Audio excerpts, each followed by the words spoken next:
ప్రియా సహోదరి సోదరులారా, పరిశుద్ధ గ్రంథంలో మనం చూసినట్లయితే మత్తయి సువార్త 6వ అధ్యాయము 14వ వచనము, మనుష్యుల అపరాధములను మీరు క్షమించిన ఎడల మీ పరలోకపు తండ్రి మీ అపరాధములను క్షమించును. మీరు మనుష్యుల అపరాధములు క్షమింపకపోయిన ఎడల మీ తండ్రియు మీ అపరాధములను క్షమింపడు. హల్లెలూయా. ప్రియా సహోదరి సోదరులారా, దేవుడు ఈరోజు వాక్యం ద్వారా మనతో ఏం మాట్లాడుతున్నారంటే మన జీవితంలో క్షమాపణ అనేది చాలా ప్రాముఖ్యమైనది. ప్రియా సహోదరి సోదరులారా, మనము ఎదుట వారిని క్షమించినప్పుడే పరలోకపు తండ్రి మనలను మన అపరాధములను క్షమిస్తాడని దేవుడు వాక్యం ద్వారా తెలియజేస్తున్నాడు. ప్రియా సహోదరి సోదరులారా, అవిధేయమైన పనులను భార్య క్షమించదు. భార్య కూడా చేసే ప్రతి ఒక్క అవిధేయత పనులను భర్త క్షమించదు. దేవుడు ఎప్పుడైతే మనం చేసిన ప్రతి ఒక్క అపరాధంలో మనం క్షమించబడాలి అంటే ఎదుటవారు మన జీవితంలో మన జీవితంలో అనేక మందులు మనం అన్యాయంగా మాట్లాడుతూ మన జీవితంలో అనేక ఘోరమైన పరిస్థితుల్లో మనల్ని నడిపిస్తూ ఉంటారు. ప్రియా సహోదరి సోదరులు, అటువంటి వారు మన పట్ల చేసే అపరాధములను మనం క్షమించినప్పుడు పరలోకమందున్న తండ్రి మనం చేసే ప్రతి ఒక్క అపరాధములను క్షమిస్తారని దేవుడు వాక్యం ద్వారా తెలియజేస్తాడు.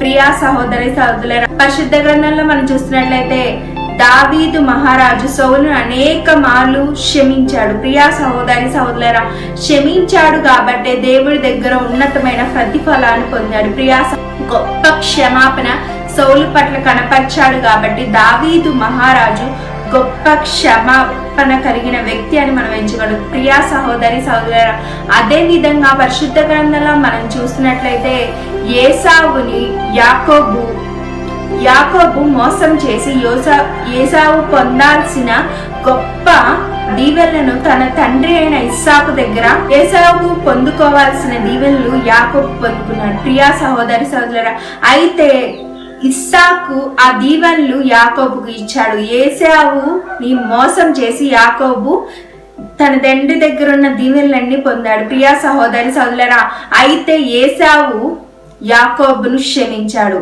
యాకోబుతో సమాధాన పడ్డాడు. ప్రియా సహోదరి సహోదరులారా, మన జీవితంలో కూడా మనం క్షమించినట్లయితే మనం క్షమించిన వారి దగ్గర సహాయం పొందుకున్నాం. అంతకన్నా ముందు దేవుడి దగ్గర పరలోకపు తండ్రి దగ్గర మన అపరాధములు క్షమించబడతాయని దేవుడు వాక్యం ద్వారా తెలియజేస్తున్నాడు. ప్రియా సహోదరి సహోదరులారా, మనం స్నేహితులను, మన బంధుమిత్రులను, భార్యని, భర్తని, ప్రతి ఒక్కరిని మనం క్షమించినట్లయితే దేవుడు పరలోకమందున్న తండ్రి క్షమాపణ మనం పొందుకుంటాం. మన అపరాధములు క్షమించబడతాయి. ప్రియా సహోదరి సోదరులారా, క్షమాపణ కలిగి జీవించడం అనేది చాలా ప్రాముఖ్యమైన జీవితం అని దేవుడు వాక్యం ద్వారా తెలియజేస్తాను.